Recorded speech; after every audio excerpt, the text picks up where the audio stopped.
he, she, it போன்ற singular subject ப்ரொனவுன்ஸுடனும் singular nouns ஒருமையான பேச்சாட்களுடனும் சிம்பிள் ப்ரெசன்ட் டென்ஸுக்குரிய வேர்ப்ஸை எவ்வாறு சிங்குலர் வேர்ப்ஸாக மாற்றலாம்? அநேகமான வேர்ப்ஸுடன் எஸ்ஸை சேர்ப்பதன் மூலமாக மாற்றலாம். உதாரணமாக drink, drinks, eat, eats. Vowel letter அல்லாத கன்சனன்ட் லெட்டரோட வை வரும்போது வையை கட் பண்ணிட்டு அந்த இடத்தில் ஐஇஎஸ்ஐ சேர்த்து மாற்றலாம். உதாரணமாக try, tries, cry, cries.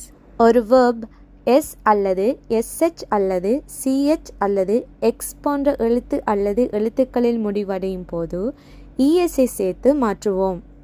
Miss, misses, brush, brushes, catch, catches, mix, mixes. இவற்றை பற்றி முழுமையாக எக்ஸ்பிளைன் பண்ணிய ஃபுல் வீடியோ அப்லோட் பண்ணியிருக்கு. பார்க்காதவங்க பார்த்துக்கொள்ளுங்க.